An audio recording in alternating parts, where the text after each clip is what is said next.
culpada, condenada no tribunal da internet. Ela chegava aqui chorando, mamãe pede eles para parar porque eu não tô aguentando. Uma notícia com um potencial tão letal que pode pôr fim a uma vida com apenas alguns cliques. Porque se eles tivessem parado, capaz que a minha filha hoje estava aqui, sabe? Uma arma que usa como munição as palavras e que, para atirar, não precisa de liberação. É possível confiar na mídia? Não se pode afirmar com exatidão qual ou quando a primeira notícia foi divulgada na história. No entanto, elas podem ser consideradas quase tão antigas quanto a própria humanidade. Do periódico Acta Diurna, do general romano Júlio César, aos portais online e grandes conglomerados de mídia, e até mesmo simples páginas de redes sociais. A notícia sempre teve um papel fundamental na história da humanidade. Os jornalistas, os responsáveis pela investigação e produção destas notícias, eram vistos como verdadeiros heróis, como pessoas corajosas que não mediam esforços para expor a verdade. Não é à toa que alguns dos heróis mais famosos dos quadrinhos tinham ligação com jornais. Porém, com o tempo, algumas virtudes se perderam. A apuração empenhada deu lugar a pesquisas rasas. O compromisso com a verdade foi substituído pelos patrocínios. A ética se vendeu por lucro. E com isso, casos e mais casos de fake news foram surgindo. Foi confirmada hoje a morte de Ikushiro Shimada, dono da escola base de São Paulo. Há 20 anos, ele foi vítima de um erro grosseiro da polícia e da imprensa e foi injustamente acusado de abusar dos alunos. Shimada sofreu um infarto fulminante no último dia 16. Ele era o proprietário da escola base e foi acusado de pedofilia junto à esposa e diretora da instituição, Maria Aparecida Shimada. Que os donos daquela escola foram julgados e condenados pela mídia, que disse que eram abusadores de crianças. Perderam a vida os dois, né? O casal, porque infelizmente apedrejaram a casa, a escola, acabou a vida daquelas pessoas. Simplesmente a vida delas acabou. Então, a imprensa tem um papel fundamental na sociedade. E ela pode tanto contribuir para o bem quanto para o mal. E a gente tem N situações de coisas que aconteceram para a gente refletir sobre isso. Porque nós dizemos que a imprensa é o quarto poder. Por que é? Porque para as pessoas as coisas são como a televisão diz, como o jornal diz, como, entre aspas, todo mundo está falando. Então é aquilo que se torna verdade.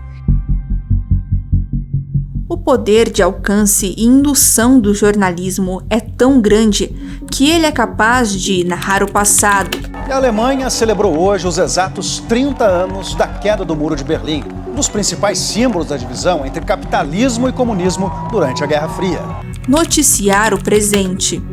É no supermercado que o enfraquecimento do poder aquisitivo fica nítido. Onde antes havia carrinhos quase cheios, hoje é só o essencial sendo levado para casa. E muitas vezes, prever o futuro. Um estudo divulgado por cientistas da Universidade de Bristol, no Reino Unido, afirma que o mundo não vai resistir às mudanças climáticas. E que o planeta terá temperaturas extremas e fenômenos naturais tão violentos que não será possível ter vida na Terra. O jornalismo é capaz de esvaziar avenidas e centros urbanos. Fique dentro de casa para não correr riscos. Mas também de levar milhares de pessoas para as ruas. Greve geral, cultura contra o capital! Greve geral, cultura contra o capital!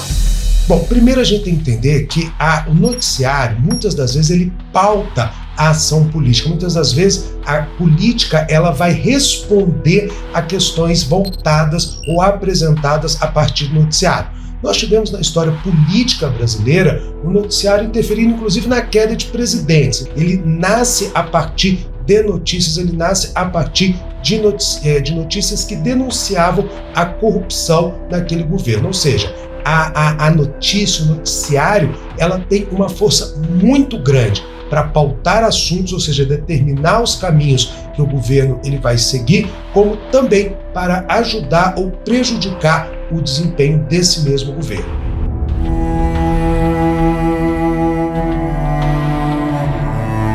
O jornalismo não é sobre likes e lucros, é sobre pessoas. É sobre defender a vida e não causar a morte de inocentes. Pessoas como Jéssica, que tinha sonhos, planos, uma família e que teve sua vida destruída por milhares de cliques em um verdadeiro linchamento virtual. Será que um destes cliques não foi o seu? Afinal, quem matou Jéssica?